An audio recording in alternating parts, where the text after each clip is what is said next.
안녕하세요. 세미튜브입니다. 오늘은 일본의 새로운 중학교 교과서에 수록된 독도에 대한 내용에 대해 말씀드리겠습니다. 이런 주제는 다른 유명 유튜버분들이 많이 다루시고 있거나 하지만 제 주제는 아니긴 합니다만 정말 어이가 없어서 이렇게라도 한번 열기를 풀어보려고 영상 한번 만들어 봤습니다. 여러분의 구독 한번 부탁드리겠습니다. 내년부터 사용될 일본 중학교 교과서에 독도가 한 번도 일본 영토가 아닌 적이 없다는 취지의 표현이 등장하는 등 관련 서술이 더욱 악화됐다고 합니다.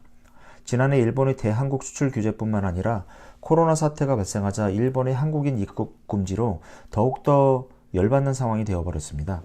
이런 이때 이 사람들 어이없는 행태를 보십시오. 일본 문부과 학성은 2021년부터 4년 동안 사용할 중학교 교과서 검정 결과를 23일 일제히 발표했습니다.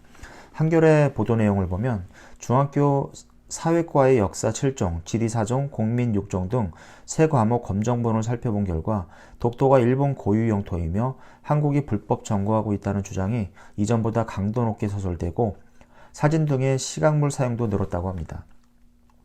일본 문교 출판은 사회과 역사 교과서에서 일본 정부는 독도가 한 번도 타국 영토인 적이 없는 일본 고유 영토라고 주장한다고 적었습니다. 일본 정부는 고유 영토라는 뜻이 한 번도 일본 영토가 아닌 적이 없다는 뜻이라고 설명해 왔는데 이를 교과서에 그대로 반영한 것입니다. 또한 독도의 일본 영유권 주장을 위해 독도 강치 사냥 사진을 시각물로 사용한 사례도 늘었습니다. 일본은 일본 어민들이 예전부터 독도에서 강치 사냥을 했던 사실을 일본 독도 영유권의 근거라고 주장해 왔습니다. 이번에 일본 문교 출판, 교육 출판이 강치 사냥을 하는 어민 사진을 새로 실었습니다. 도쿄 서적과 제국서원은 직전인 2015년 검정본부터 강치 사진을 치렀습니다. 채택률이 가장 높은 도쿄 서적의 역사 교과서에는 샌프란시스코 평화조약이 발효되기 직전 한국은 공해상에 일방적으로 경계선을 긋고 한국 쪽에 일본 고유 영토인 독도를 넣고 불법으로 점거하고 있다는 구절을 넣었습니다. 이 외에도 검정을 통과한 중학교 사회과 역사 교과서 7종 가운데 4종의 일본 고유 영토이고 한국이 불법 점거하고 있다는 내용이 들어가 있습니다. 또한 도쿄 서적의 사회과 공민교과서에는 일본이 한국의 독도 불법 점거에 항의하는 한편 국제사법재판소에 맡겨 문제를 평화적으로 해결하자고 1954년, 1962년, 2008년 등 세 차례에 걸쳐 제안했지만 한국이 거부하고 있다는 기술을 2015년 검정본에 이어 이번에도 실었습니다. 일본 중학생은 사회과 역사, 공민, 지리 과목에서 반복적으로 일본은 독도 문제를 평화적으로 해결하려고 하는데 한국이 막무가내로 거부하고 있다고 배우게 되는 셈입니다. 중학교 교과서의 독도 관련 서술 분량이 2015년보다 급격히 늘지는 않았는데요.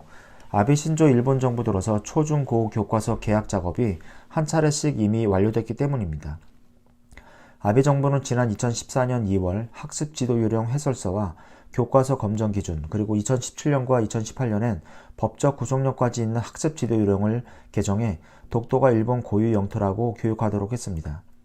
일본 문교 출판은 배상 문제와 역사 인식이라는 제목의 글에서 1965년 한일 청구권 협정에서 국가와 개인의 청구권 문제는 완전하고 최종적으로 해결됐다는 것을 확인하는 동시에 일본은 한국의 경제 원조를 했다고 서술했습니다. 일본 정부는 개인 청구권 존재 자체는 부인하지 못하고 있다는 점에 대한 서술은 없었습니다.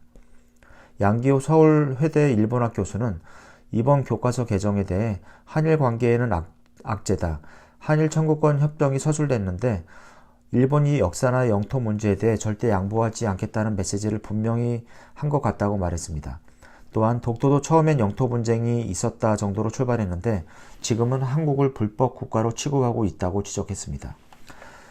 이런 일본 같은 사악한 국가에게 후쿠시마 방사능 오염이나 도쿄올림픽 연기는 당연한 거 아닌가 생각합니다.